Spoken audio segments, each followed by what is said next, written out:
Bonjour à tous, on se retrouve pour un petit exercice d'arithmétique modulaire. Plus précisément, on va s'intéresser à un système d'équations à travers certains modulos. L'énoncé est le suivant, on regarde le système n congru à 1 modulo 6, n congru à 9 modulo 14 et n congru à 7 modulo 15. Et on s'intéresse à savoir si en fait il existe un tel n qui est solution de ce système. Donc je vous invite à mettre la vidéo sur pause et de chercher 10 à 15 minutes. Et si au bout de ce temps-là, vous n'avez toujours aucune idée, je vais donner une indication.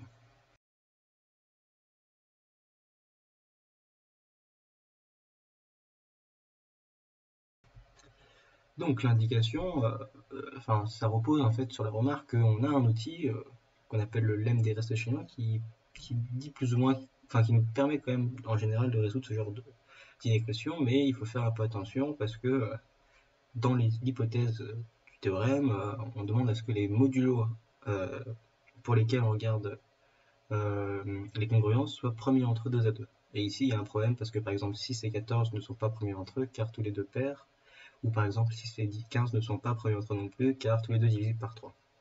Donc la première étape, ça va être de traduire ce système d'équations en un système d'équations équivalent, mais qui ne fait intervenir que des modulos premiers entre eux. Et après, on pourra espérer appliquer proprement le lemme de reste chinois et trouver une solution à notre système d'équations.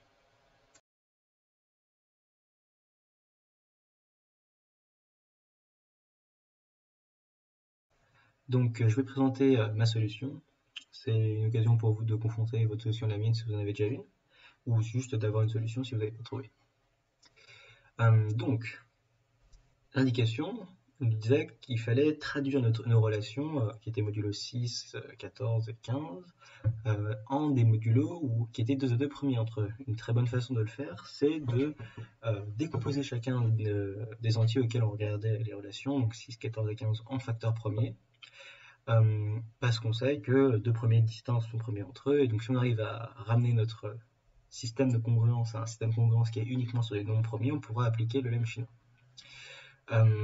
L'outil, donc on va dire, c'est une première fois, c'est le lemme chinois, qui nous dit que la relation n congru à 1 modulo 6, c'est équivalent à deux conditions, une modulo 2 et une modulo 3. Donc pour obtenir donc les deux conditions, il suffit de regarder la condition n congru à 1 modulo 6, donc si n et 1 c'est la même chose modulo 6, alors en particulier n et 1 sont congrus modulo 2 et n et 1 sont congrus modulo 3.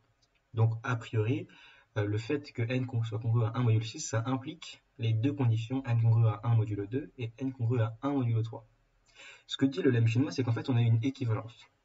Et donc on a traduit une première relation modulo 6 en deux relations, une modulo 2 et une modulo 3. Bien sûr, on peut faire la même chose avec les deux conditions. Donc, pour n congru à 9 modulo 14, c'est équivalent à n congru à 9 modulo 2 et n congru à 9 modulo 7. Mais bien sûr, 9 c'est la même chose que 1 modulo 2 et 9 c'est la même chose que 2 modulo 7. Donc, les conditions deviennent n congru à 1 modulo 2 et n congru à 2 modulo 7.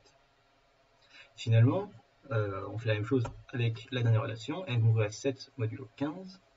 Et donc on a n congru à 7 modulo 3 et n congru à 7 modulo 5 qui devient n congru à 1 modulo 3 et n congru à 2 modulo 5. Donc on a traduit, en fait notre système de 3 équations qu'on voulait vérifier est équivalent au système de 6 équations. Et cette fois on est assez content parce que du coup 3, 7 et 5 et 2 sont premiers entre eux parce que ce sont des premiers distincts 2 à 2.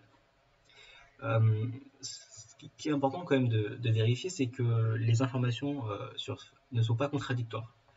Dans le sens où on avait dit que 2 était un diviseur commun de 6 et 14, ce qui veut dire que dans notre équivalence qu'on vient d'écrire, la relation n congru à 1 modulo 6 induit une condition modulo 2, qui est n congru à 1 modulo 2, et la condition n congru à 9 modulo 14 donne aussi une condition modulo 2, mais qui est aussi n congru à 1 modulo 2. Donc les deux conditions sont cohérentes. Et donc, on va pouvoir appliquer le lemme chinois. On remarque aussi qu'il y avait un problème avec 3, mais les deux relations qu'on obtient sont bien n congru à 1 modulo 3. Au final, quand on écrit notre équivalence, on remarque que notre premier système, qui était n congrue à 1 modulo 6, n congrue à 9 modulo 14 et n congrue à 7 modulo 15, devient juste équivalent à n congrue à 1 modulo 2, n congrue à 1 modulo 3, n congrue à 2 modulo 5, et n congrue à 2 modulo 7. Et ça, c'est une forme sur laquelle on peut appliquer le lemme chinois. Donc le lemme chinois nous dit que vu que 2, 3, 5 et 7 sont deux A2 premiers entre eux, n'importe quel système de congruence de la forme qu'on a plus haut admet une solution modulo le produit 2 x 3 x 5 x 7 qui est égal à 210. On pourrait même essayer de remonter le calcul pour trouver toutes les solutions. C'est pas ce qui est demandé dans l'énoncé, mais on obtient donc par le lemme chinois qu'il existe en effet un entier vérifiant le système de coordonnées plus haut.